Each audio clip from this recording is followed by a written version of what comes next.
Bon, les gars, à partir de maintenant, quand je vais ouvrir la bouche, vous allez me dire « Oh, Pio, calme-toi un peu, parle moins fort. » Non, mais sérieusement, on en est où là? Qui est le joueur et qui est l'entraîneur dans cette histoire? Parce que, franchement, si je ne connaissais absolument rien au foot, tu me montres cette photo, et je te parie tout ce que tu veux que je pointe du doigt Xabi Alonso en disant « Lui, c'est le joueur star ?» Pourquoi? Parce que Kylian Mbappé, là, il a l'air tellement absorbé, tellement concentré à donner des consignes, qu'on dirait le patron du terrain. Mais attention, les amis, c'est du second degré. Hein? On sait tous très bien que c'est Kylian qui demande probablement des conseils tactiques à Xabi Alonso, l'entraîneur. Cela dit, cette photo, elle est tellement bien prise, tellement parfaite, qu'elle pourrait tromper n'importe qui. Tu montres ça à un mec dans la rue qui n'a jamais vu un match de foot de sa vie.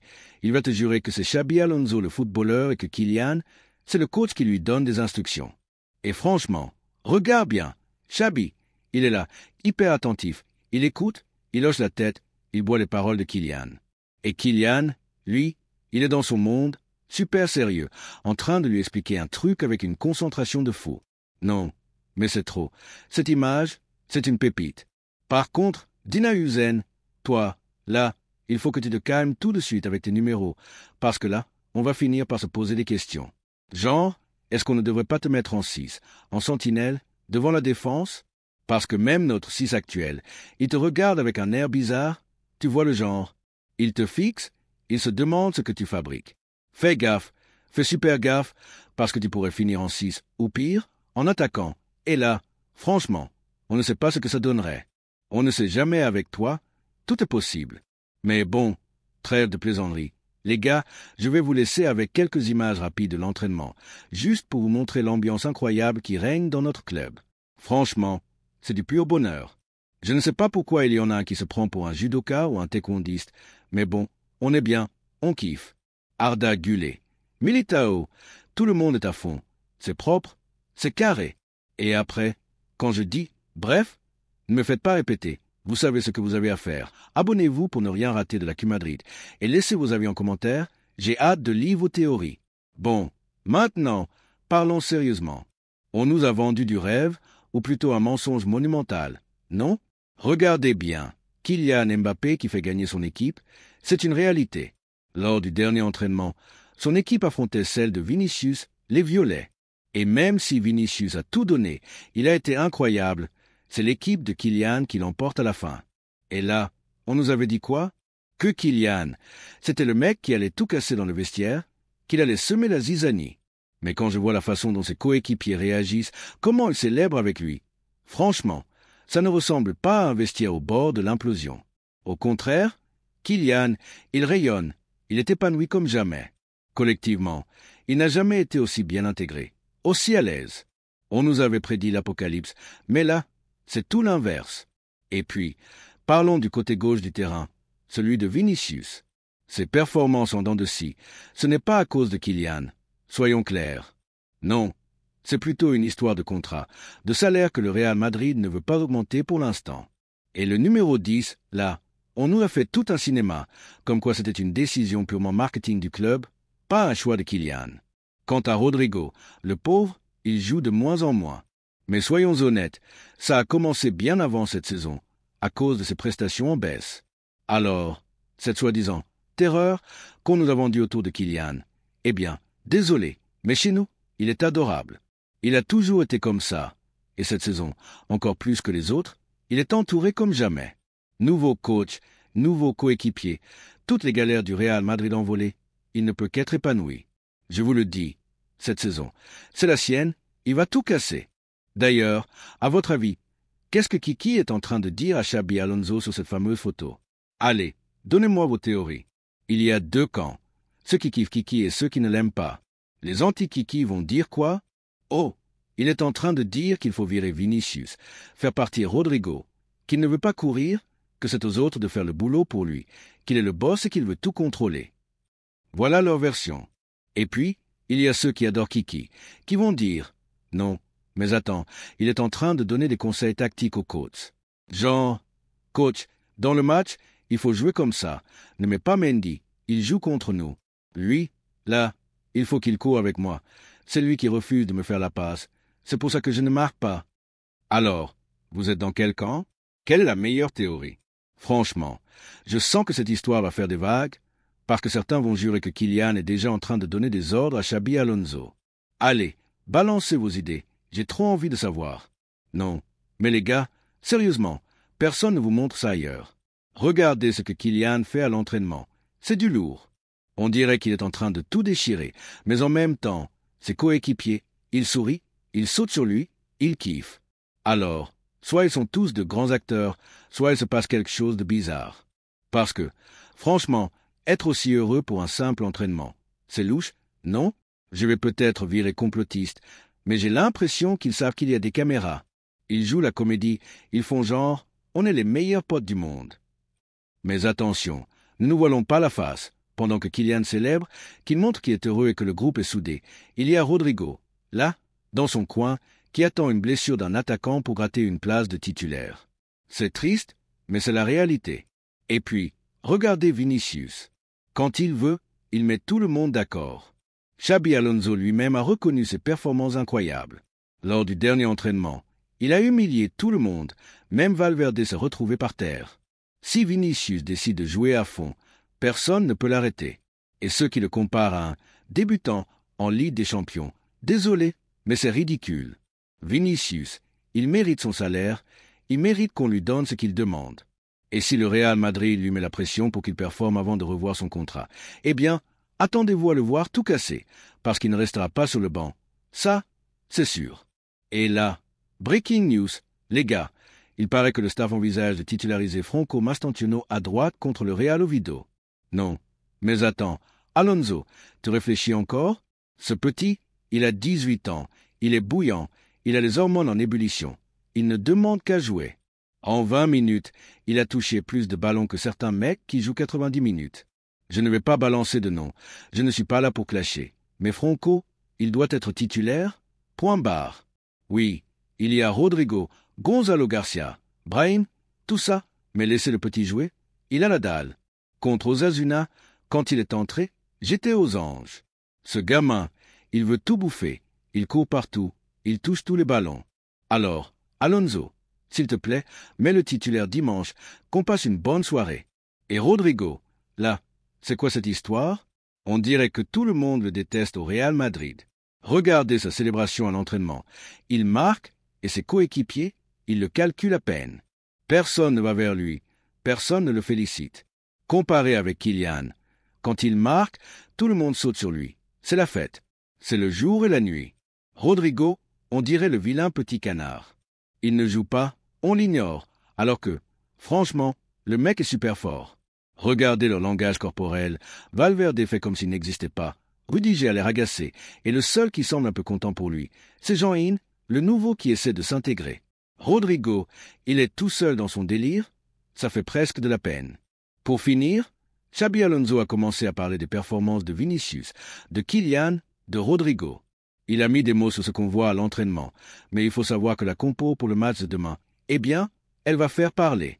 Restez connectés, abonnez-vous et balancez vos théories dans les commentaires.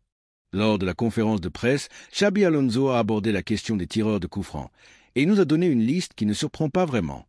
Selon lui, Arda Güler est tout simplement incroyable dans cet exercice.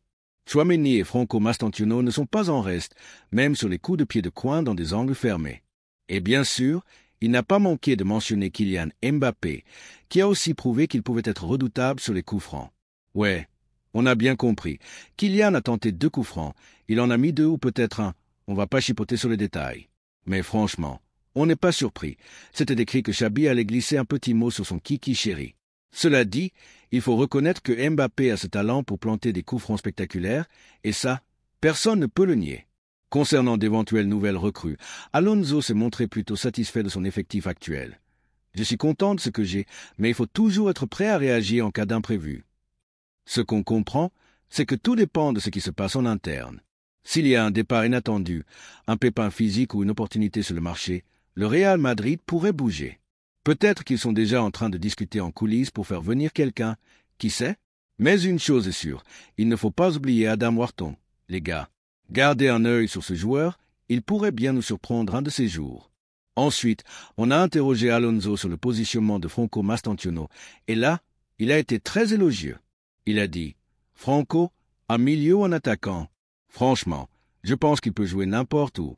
Avant, il évoluait en numéro 10, mais il a aussi joué sur l'aile. Il a tellement de qualités qu'il peut s'adapter à tous les postes. Ce qui le caractérise, c'est son amour du ballon.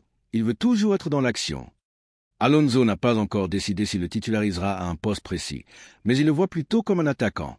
Ce qu'on retient, c'est que Mastantuono est un joueur hyper polyvalent. Lors de sa dernière entrée en jeu, on a vu à quel point il pouvait être à l'aise sur l'aile droite, mais aussi repiqué dans l'axe pour créer du danger. C'est un joueur intelligent qui sait se positionner dans les espaces libres et exploiter les failles de l'adversaire. On sent qu'on va le voir de plus en plus souvent à droite, et peut-être même qu'il deviendra un titulaire indiscutable à ce poste. Pour ce qui est de Jude Bellingham, qui a été absent un moment à cause d'une blessure, Alonso reste confiant. Mon système de jeu est conçu pour permettre à des joueurs comme Jude de s'adapter facilement. Les blessures, ça arrive, mais que ce soit Jude ou Eduardo Camavinga, ils reviendront plus forts. On va faire tourner l'effectif, et tout le monde aura sa chance. Ce qui est intéressant, c'est qu'on n'avait même pas posé de questions sur Camavinga, mais Alonso l'a mentionné spontanément. Ça montre à quel point il est impliqué avec tous ses joueurs et c'est une qualité qu'on apprécie chez lui. C'est un coach qui veut inclure tout le monde, qui ne laisse personne sur le carreau et qui évite les tensions dans le vestiaire. Franchement, chapeau, c'est exactement ce dont le Real Madrid a besoin. Concernant Vinicius, certains s'inquiètent de sa forme actuelle, mais Alonso a tenu à calmer le jeu. On n'a joué qu'un seul match de Liga pour l'instant. Vinicius est un grand joueur et il va revenir à son meilleur niveau. Bon, c'est vrai qu'un match, c'est peu pour juger, mais soyons honnêtes, ce n'est pas comme si c'était la première fois qu'on voyait Vinicius sous ses ordres. Il a déjà joué en Coupe du Monde des clubs et c'était loin d'être convaincant. Mais Alonso a raison sur un point. Il faut lui laisser du temps, comme on l'a fait avec Kylian Mbappé quand il traversait une période difficile. On va donner à Vinicius le bénéfice du doute et on verra ce qu'il nous réserve. S'il ne retrouve pas son niveau, des décisions devront être prises. Mais pour l'instant, on lui fait confiance. Et là, attention, un journaliste a osé demander à Alonso s'il était inquiet à propos du FC Barcelone, genre s'il avait peur du prochain Clásico. La réponse d'Alonso? Un modèle de classe. Non, je ne suis pas inquiet. Je me concentre sur mon équipe, sur notre progression semaine après semaine. Le reste, on verra plus tard. Franchement, c'est une masterclass de communication. Pas besoin de rentrer dans des polémiques inutiles ou de répondre de manière ambiguë. Il a été clair, direct, et il a recentré le débat sur son équipe. Le Clásico, on en parlera quand ce sera le moment. Pour l'instant, priorité au Real Madrid. Alors, les gars, qu'est-ce que vous avez pensé de cette conférence de presse de Xabi Alonso? Balancez vos réactions dans les commentaires, j'ai hâte de lire vos avis. Et surtout, pour ne rien rater de l'actu du Real Madrid, abonnez-vous. Un grand merci pour les 70 000 followers, c'est grâce à vous qu'on en est là, et l'aventure continue. Maintenant, parlons du petit Franco Mastantuono. Vous savez pourquoi je l'appelle le petit prodige? Parce que Xabi Alonso envisage sérieusement de le titulariser contre le Real Oviedo. Et ça, c'est énorme. Mais attention, Franco ne va pas décevoir Alonso. Parce que là, tu es en train de bousculer toute la hiérarchie. Tu arrives et tu mets des joueurs comme Rodrigo, qu'on critique à tout va, ou Brahim Diaz, sur le banc. Il va falloir assumer. Mon gars, parce que la pression est là. Et tu veux savoir pourquoi je vais être dur avec toi? Parce que j'ai vu ton classement des meilleurs joueurs de tous les temps, et t'as osé mettre Cristiano Ronaldo, le plus grand joueur que cette planète ait connu, en 3e position, derrière Maradona et Messi. Non, mais sérieux, même Maradona a reconnu que Cristiano était meilleur que lui. Alors, petit, je te préviens, si tu ne confirmes pas les attentes sur le terrain, je ne vais pas te lâcher. Tu as intérêt à briller, parce que je t'ai à l'œil. Passons aux choses sérieuses. La liste des convoqués pour le match contre le Real Oviedo, dimanche à 21h30, est sortie, et pas de grosse surprise. Dans les cages, on aura Thibaut Courtois, avec Luna en doublure.